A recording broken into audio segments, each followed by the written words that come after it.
les thyroïdites, donc par définition, c'est une inflammation de la thyroïde.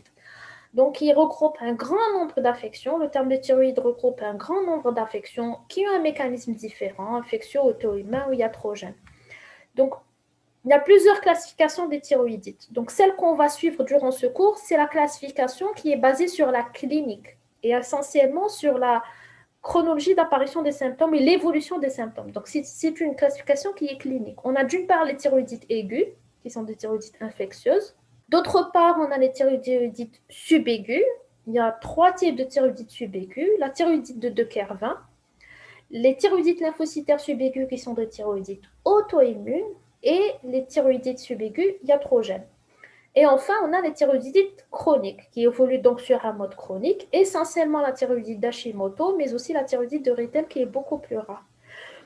Donc, vous pourrez trouver aussi des classifications de thyroïdites qui se basent sur la physiopathologie. Ce n'est pas faux aussi. Donc, on a les thyroïdites aiguës, comme je vous ai dit, qui sont d'origine infectieuse, les thyroïdites subaiguës qui ont un mécanisme viral, les thyroïdites auto-immunes, il y a plusieurs types de thyroïdites auto-immunes qui sont, elles, classées. Donc, on a la classe des thyroïdites auto-immunes qui est classée sur la base de physiopathologie. Et dans les thyroïdites auto-immunes, on a plusieurs sous-types qui sont classés en fonction de la clinique. OK? Et enfin, la thyroïdite chronique de Riedel. Nous, on va suivre la classification qui suit la clinique. Et on commence par les thyroïdites aiguës. Alors, thyroïdite aiguë égale thyroïdite bactérienne le plus souvent. Donc, elle est d'origine infectieuse et le plus souvent, c'est des bactéries pyogènes, essentiellement le staph et le streptocoque. Donc, c'est ce que vous devez retenir. Thyroïdite aiguë égale bactéries, le plus souvent staph et streptocoque. Mais on peut avoir d'autres bactéries, on peut même avoir exceptionnellement des atteintes mycosiques ou parasitaires. Donc, le plus souvent, on a soit une infection ORL et la thyroïde est infectée par contiguïté, mais parfois aussi, voire le plus souvent, c'est des emboles septiques qui partent d'un foyer infectieux à distance. Donc, sur le plan clinique, ce sont des thyroïdites, comme leur nom l'indique, qui apparaissent brutalement. Donc, on a apparition brutale d'une tuméfaction cervicale avec signes inflammatoires. C'est quoi les signes inflammatoires? C'est une triade, c'est douleur, chaleur et rougeur. Donc, c'est tuméfaction plus signe inflammatoire, douleur, chaleur, rougeur. La douleur, elle est cervicale, elle est irradiée vers la mâchoire et l'oreille. Donc, on a une rougeur et une chaleur locale. Je vous ai dit que c'était une thyroïdite qui est d'origine infectieuse, donc on a un syndrome infectieux, c'est-à-dire une fièvre. On a une réaction lymphocytaire, c'est-à-dire des adénopathies. Et on a un contexte infectieux puisque l'infection de la thyroïde n'est pas primitive généralement. Je vous ai dit, on a un feuillet infectieux à distance et une infection de la thyroïde par embole septique ou là par contiguïté. Donc, lorsqu'on dit thyroïdite aiguë égale infection bactérienne, égale signes inflammatoires locaux et signes infectieux généraux. Pour ce qui est des explorations paracliniques, donc biologiquement, logiquement, on aura un syndrome inflammatoire marqué avec une VS accélérée, une CRP qui est très élevée et un syndrome infectieux avec une hyperleucocytose APN. Généralement, le bilan thyroïdien, il est normal. Donc, on a une atteinte d'une partie de la thyroïde et l'autre thyroïde fonctionne normalement. Donc, on n'a pas de dysthyroïdie, ni hypo, ni hyperthyroïdie. On n'a pas aussi d'anticorps parce que ce n'est pas une atteinte auto-immune de la thyroïde. Donc, sur le plan morphologique, on peut faire une échographie qui va nous montrer une zone hypoéchogène.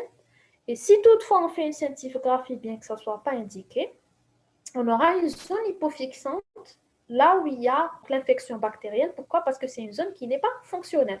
La scintigraphie est une imagerie fonctionnelle. Donc, une zone thyroïdienne infectée, c'est une zone qui n'est pas fonctionnelle et donc elle ne va pas fixer le radiotraceur. On peut compléter par une cytoponction. L'avantage de la cytoponction, c'est qu'elle a un intérêt diagnostique parce qu'elle va nous ramener du pus lorsqu'il y a une collection et elle permet d'identifier le germe et de donner une antibiothérapie ciblée. Le traitement, c'est une antibiothérapie adaptée. On donne une antibiothérapie empirique au début. Par exemple, on commence par de l'augmentin, par exemple. Et puis, si on a un prélèvement bactériologique, bien sûr, on va adapter notre traitement antibiotique aux germes identifiés. Après, s'il y a une abscédation, bien sûr, on va proposer le malade à la chirurgie. Thyroïdite aiguë égale bactérie, égale syndrome inflammatoire local, donc rougeur, douleur, chaleur, égale fièvre et adénopathie parce que c'est une réaction inflammatoire infectieuse qui est normale. Pour la biologie, c'est inflammation et infection et le traitement, c'est antibiotique. Donc, c'est ce qu'il faut retenir pour le thyroïdite aiguë. On passe au thyroïdite subaiguë. Alors, les thyroïdites subaiguës, souvenez-vous, on avait dit qu'il y avait 3 types. Il y a la thyroïdite de Kervin, les thyroïdites auto-immunes et les thyroïdites médicamenteuses. Donc, pour les thyroïdites subaiguës, elles ont en commun le fait qu'elles évoluent en 3 phases. On a toujours une première phase où il y a une destruction de la cellule thyroïdienne. Donc, les cellules thyroïdiennes sont détruites. De ce fait, elles vont libérer tout leur stock thyroïdien en normal et donc on aura des signes cliniques d'hyperthyroïdie. Ensuite, ces hormones thyroïdiennes vont être éliminées par l'organisme, mais la thyroïde étant détruite, elle ne va pas reprendre son fonctionnement normal. Donc, généralement, on a une petite phase d'hypothyroïdie. Les hormones sécrétées, elles ont été éliminées, la thyroïde n'a pas encore repris son fonctionnement normal, donc on aura une hypothyroïdie qui est généralement transitoire. Ensuite, on a une restitution ad intégram de la thyroïde et de son fonctionnement, et donc retour à l'euthyroïde. Donc ça, c'est l'évolution commune des thyroïdites subaiguës. Alors, je vous ai dit qu'il y en avait 3 types. On commence par la thyroïdite de Kervin, ou thyroïdite granulomateuse subaiguë. Donc, son étiologie, c'est une thyroïdite qui est inflammatoire et c'est une réaction à une infection virale. Donc, souvent, on dit que la thyroïdite de Kervin est une thyroïdite virale. Ce n'est pas complètement faux, ce n'est pas complètement juste. Donc, généralement, on a une infection virale qui précède cet épisode de thyroïdite 2 à 6 semaines avant l'apparition de la thyroïdite. Donc, on a un épisode infectieux le plus souvent des voies aériennes supérieures. Donc, ensuite, 2 à 6 semaines après, on aura l'apparition de la thyroïdite. Pourquoi? Parce qu'il y a une réaction immunitaire qui se produit contre ce virus qui va attaquer la thyroïde. Mais ce n'est pas le virus lui-même qui va attaquer la thyroïde. Donc, elle n'est pas d'origine purement virale. C'est une réaction inflammatoire à une infection virale des voies aériennes supérieures. Donc, généralement, il y a un terrain de prédisposition génétique pour les patients qui sont du HLA groupe BW35. Il n'y a pas de facteur d'auto-immunité, donc c'est une réaction immunitaire qui n'est pas spécifique, d'accord? Donc, ce n'est pas une auto-immunité. Sur le plan clinique, comme toutes les pathologies thyroïdiennes, je vous ai dit, elle est à prédominance féminine, donc elle touche essentiellement les femmes entre 40 et 50 ans.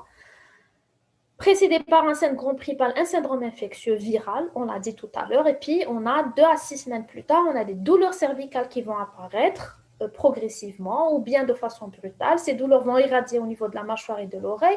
Quand on va examiner la thyroïde, typiquement, c'est une thyroïde qui est augmentée de volume, donc on a un goitre, et ce goitre, il est douloureux à la palpation. Donc c'est assez caractéristique de la thyroïdite de Kervin, contrairement aux autres types de thyroïdite. On a des signes inflammatoires locaux, généraux, on le verra par la suite, et puis on a des signes de thyrotoxicose, donc destruction des cellules thyroïdiennes, relâchage de leur contenu en hormones thyroïdiennes, du coup on aura des signes d'hyperthyroïdie.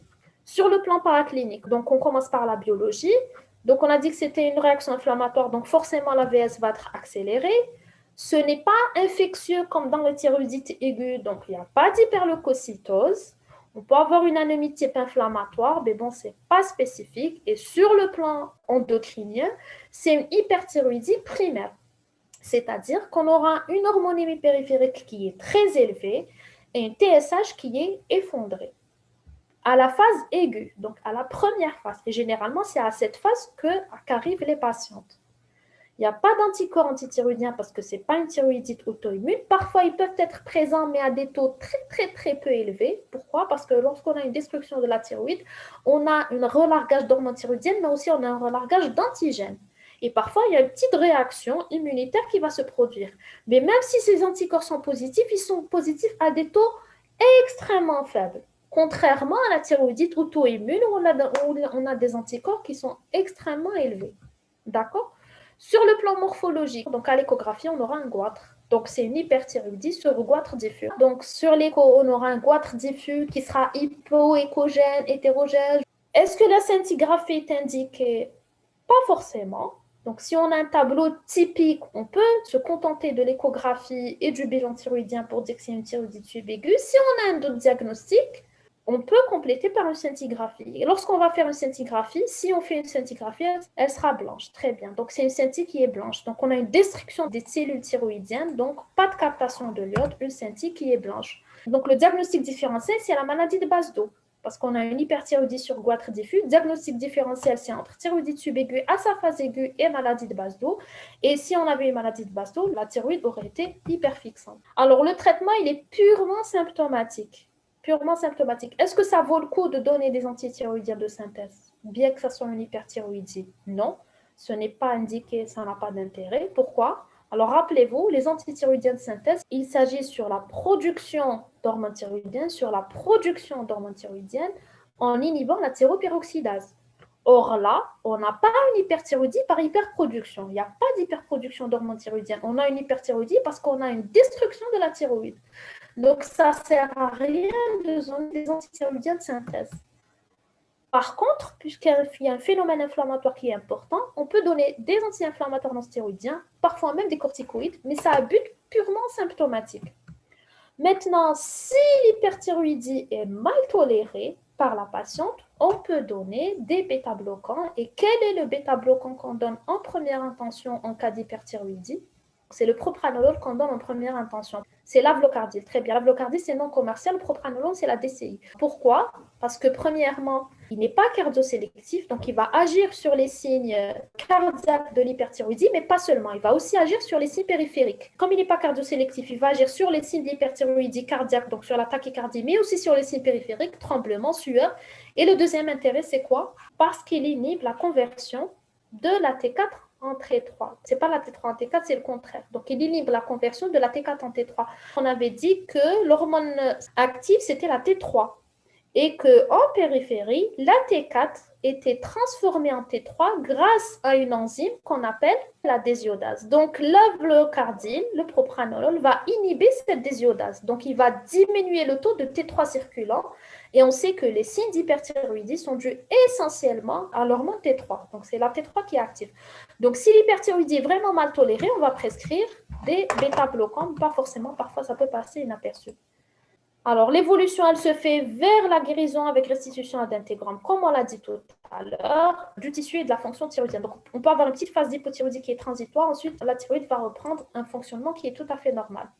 Alors, à côté de la thyroïdite subaiguë de Kervin, on a une thyroïdite lymphocytaire, la thyroïdite lymphocytaire subaiguë. Alors, l'évolution clinique, c'est la même. On a une petite phase d'hyperthyroïdie, une phase d'hyperthyroïdie, une petite phase d'hypothyroïdie, et puis retour à la norme. Sauf que l'étiologie dans la thyroïdite de Kervin, c'était une réaction inflammatoire. Là, c'est une réaction immunitaire. Donc, c'est une destruction de la cellule thyroïdienne d'origine immunitaire. Souvent, la phase d'hyperthyroïdie, elle passe inaperçue quand l'étiologie est auto-immune, on va le voir. Donc, la thyroïdite lymphocytaire subaiguë sporadique, qui est, comme son nom l'indique, d'origine auto-immune. Donc, c'est une infection qui est peu bruyante. Souvent, l'hyperthyroïdie peut passer inaperçue. Le goitre n'est pas constant. S'il existe, il est de petite taille, il est indolore comparativement à la thyroïdite de Kervin. C'est pour ça que ça passe inaperçu. Il n'y a pas de goitre, il n'y a pas de douleur. Il y a une petite hyperthyroïdie, mais qui peut passer inaperçue. Sur le flanc paraclinique, donc, on a les anti-TPO et les anti-TG qui sont positifs parce que c'est une thyroïdite auto-immune. Bien sûr, pour les hormones, ça dépend de la phase où on va poser le diagnostic. Si on pose le diagnostic à la phase d'hyperthyroïdie, on aura une hyperthyroïdie périphérique. Sur le plan morphologique, donc à l'échographie, on a un aspect thyroïdite. La scintigraphie n'est pas indiquée, mais si toutefois on l'a fait, on aura une captation nulle, voire faible. Et le traitement, il est pareil, purement symptomatique. Ce n'est pas la peine de donner là des anti-inflammatoires parce qu'il n'y a pas de réaction inflammatoire. Par contre, on va donner des bêta-bloquants en phase d'hyperthyroïdie. Si on reçoit la patiente en phase d'hypothyroïdie, on peut traiter en sachant que cette hypothyroïdie peut être transitoire. Il n'y a pas d'indication à la corticothérapie. Et puis, ça évolue, comme pour la thyroïdite de Kervin, vers la résolution spontanée le plus souvent. Mais dans certains cas, si on avait déjà un processus auto-immune sous-jacent qui avait commencé à détruire un petit peu la thyroïde, cette hypothyroïdie peut être définitive. Et puis, on a un risque aussi de récidive.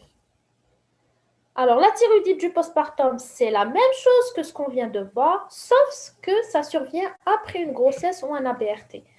Donc, c'est une variété de la thyroïdite silencieuse qu'on va devoir maintenant. Elle est due à une inflammation thyroïdienne, mais d'origine auto-immune, et elle survient par définition la première année qui suit un accouchement ou un avortement. Sur le plan clinique, on aura un petit goitre, une passe d'hyperthyroïdie qui peut passer inaperçue, une phase d'hypothyroïdie qui paraît peut-être le plus souvent est transitoire, mais elle peut être définitive. Sur le plan biologique, donc on aura des anti-TPO et des anti-TG qui sont positifs parce que c'est d'étiologie auto-immune. En fonction de la phase, donc si on a la patiente au début, on aura une phase d'hyperthyroïdie. Si on a au milieu, on aura une phase d'hypothyroïdie. Donc sur le plan morphologique, rien de particulier. On aura un aspect hétérogène de la thyroïde. Si on fait la scintille à la phase d'hyperthyroïdie, elle sera blanche. Alors sur le plan thérapeutique, c'est la même chose. Traitement symptomatique en cas d'hyperthyroïdie à base de bêta-bloquants. Traitement substitutif par l'évothyroxine si on est en phase d'hypothyroïdie. Alors, l'évolution, il faut savoir qu'elle guérit spontanément en quelques mois, comme les autres thyroïdites subaiguës, mais qu'il y a un risque de récidive après chaque grossesse ou chaque ABRT, la patiente peut récidiver. Il y a un risque d'hypothyroïdie définitif. Il faut savoir que chaque grossesse, il y a des récidives, qu'à chaque récidive, le risque de rester en hypothyroïdie définitive est grand. Pour ce qui est des thyroïdites subaiguës iatrogènes qui ont la même chronologie que celle qu'on vient de voir, donc on va juste citer les thérapeutiques qui peuvent nous donner des thyroïdites iatrogènes. On a vu l'amiodaran, l'interféron, on vient voir dans le cours de l'hypothyroïdie, le lithium, la radiothérapie, alors que ce soit la radiothérapie externe ou bien la radiothérapie métabolique. Donc ça, c'est des étiologies d'hypothyroïdie parce que ça peut donner des thyroïdites subaiguës qui peuvent évoluer vers l'hypothyroïdie transitoire ou définitive. Pour finir, donc on parle des thyroïdites chroniques. Donc la plus connue, c'est la thyroïdite d'Hashimoto, qui est une thyroïdite qui est d'origine auto-immune. Donc cette immunité, elle est de médiation cellulaire ou humorale. Sur le plan clinique, c'est la même chose. C'est la femme autour de la cinquantaine, comme la plupart des pathologies thyroïdiennes. Classiquement, c'est une thyroïdite avec un goitre qui est ferme et régulier. Donc, la première description des thyroïdites Hashimoto, c'était une thyroïdite chez une femme d'un âge moyen avec goitre ferme et irrégulier. Mais il existe des formes atrophiques aussi où il n'y a pas de goitre. Alors, sur le plan biologique, là, on aura des anti-TPO qui sont très élevés. D'accord? C'est la pathologie qui donne le titre d'anti-TPO le plus élevé, parfois supérieur à 1000, 2000 milliunités. Les anti-TG aussi, si on les dose, ils sont élevés. On a dit qu'on ne les dose pas systématiquement. On se contente le plus souvent des anti-TPO, mais si on les dose, ils vont être élevés aussi. Et puis, la fonction thyroïdienne, il faut savoir que classiquement, donc le tableau classique de la thyroïdite d'Hashimoto, c'est l'existence d'un goitre avec hypothyroïdie, mais il faut savoir que parfois, lorsqu'on reçoit les patients à un stade très précoce où le diagnostic a été posé sur la base d'un dépistage, par exemple, on sait que le patient a une pathologie auto-immune, systématiquement, je fais une TSH et des anti-TPO. À ce moment-là, je peux trouver des anti-TPO très élevés, mais une TSH qui est normale. Donc, ça peut être aussi une thyroïdite auto-immune, c'est ce qu'on appelle une thyroïdite auto-immune en euthyroïdie. Donc, on a des anti-TPO positifs, mais une TSH qui est normale. À ce moment-là, je ne traite pas et je suis, mais je sais que ça va évoluer à moyen ou à long terme, généralement, vers l'hypothyroïdie. Donc, si on a une hypothyroïdie, c'est le profil d'hypothyroïdie primaire, TSH élevé, une FT4 normale ou basse. Sur le plan morphologique, donc l'échographie, comme toutes les thyroïdites, elle va montrer un goitre qui est hétérogène, qui est hypoéchogène. La SND, on avait dit qu'elle n'était pas indiquée, mais si elle est faite, elle montrerait une fixation hétérogène. C'est la fameuse image de thyroïde en damier. Mais on ne la demande plus. On la demandait avant quand l'échographie n'était pas accessible. Mais là, ce n'est plus une indication à la scintigraphie. Alors, pour le traitement, je vous ai dit, si j'ai des anticorps très élevés, mais une TSH qui est strictement normale, je ne fais rien. Je surveille régulièrement ma TSH. Si le patient développe une hypothyroïdie, qu'elle soit infraclinique ou patente, là, je vais traiter. Donc, si on a une hypothyroïdie, on va traiter par la lévothyroxine et l'évolution. Donc, même si on a un goitre au début, il faut savoir que quelques années après, on aura une atrophie de cette glande thyroïde. Dernier type de thyroïdite chronique, c'est la thyroïdite de Rigdal. Il faut savoir qu'elle est extrêmement rare. Donc, on l'appelle aussi thyroïdite sclérosante ou thyroïdite fibreuse invasive. Je vous ai dit, elle est vraiment exceptionnelle. On ne connaît pas son origine. Elle survient comme toutes les pathologies chez la femme d'âge moyen. Donc, on a un goitre qui est d'apparition insidieuse, mais ce qui est caractéristique de cette thyroïdite, c'est la consistance qui est dure et pierreuse. Donc, on a un goitre avec consistance dure, pierreuse et signe compressif. Donc, il y a une fibrose de la thyroïde. En fait, l'étiologie TAHA, c'est une fibrose, mais on ne connaît pas son origine exacte. Mais cette fibrose, elle peut s'étendre au niveau des structures de voisinage et des muscles du peau. Et ce qui est important de savoir, c'est qu'il n'y a pas d'adénopathie, contrairement au carcinome anaplasique. Donc, le principal diagnostic différentiel de la thyroïdite de Riedel, c'est le carcinome anaplasique. Mais dans le carcinome anaplasique, donc on peut avoir le même tableau, une augmentation du volume de la thyroïde qui est de consistance pierreuse avec des signes compressifs, mais dans le carcinome anaplasique, on a des adénopathies suspectes cervicales, mais pas dans la thyroïdite de Riedel. C'est important à retenir. Alors, le tableau clinique contraste avec la normalité des explorations. Donc, sur la biologie, on n'a rien de particulier. Il n'y a pas de syndrome inflammatoire, il n'y a pas d'hyperleucocytose, il n'y a pas de dysthyroïdie, sauf si cette fibrose s'étend vraiment de façon importante à toute la thyroïde. À ce moment-là, on peut avoir une hypothyroïdie. Sur le plan échographique, on a une thyroïde qui est hypoéchogène et puis le traitement, c'est la chirurgie. La chirurgie, elle a un but, c'est de lever la compression. Donc, on opère le malade lorsqu'on a des signes compressifs, mais il faut savoir que cette chirurgie reste délicate et le chirurgien arrive rarement à enlever toute la thyroïde. Et puis l'évolution, elle peut évoluer vers l'atteinte fibrosclérose généralisée de toutes les structures au niveau du cou. Donc ça, c'est un tableau que je vous ai fait pour comparer entre les différents types de thyroïdites. Donc on a les thyroïdites aiguës, je vous ai dit, qui sont infectieuses, qui donnent un goitre inflammatoire avec des douleurs importantes, pas de signes compressifs, des adénopathies, des signes généraux à type de fièvre, d'infection à distance. Le bilan thyroïdien est normal, les anticorps sont négatifs, on a un syndrome inflammatoire qui est très important. Si on fait une scintille, on a une zone hypoéchogène et ça évolue vers la guérison spontanée. Alors, pour la thyroïdite de Teuker-20 et la thyroïdite subaiguë, il y a beaucoup de similitudes, donc y compris sur le bilan thyroïde. La différence, c'est que pour la thyroïdite subaiguë, on a des anticorps positifs, mais pas pour la thyroïdite de Teuker-20.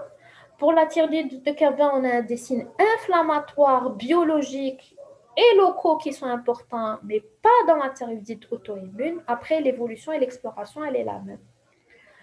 Donc, la thyroïdite d'Hashimoto, on avait dit que c'était une atteinte auto-immune, qu'on avait classiquement un goitre, mais qui pouvait être absent. Ce qui était caractéristique, c'est les anticorps anti-TPO qui étaient très élevés, et puis elle évolue vers l'hypothyroïdie définitive. Donc, c'est une thyroïdite qui est chronique, donc elle évolue vers l'hypothyroïdie qui est définitive, contrairement aux autres étiologies. Et puis, la thyroïdite de Riedel, pour finir, elle aussi, elle évolue sur le mode chronique. Les caractéristiques, c'est que le goitre est dur, il y a des signes compressifs, mais pas d'adénopathie. C'est important. Pas d'adénopathie dans la thyroïdite de Riedel. Et l'évolution, elle évolue vers l'extension.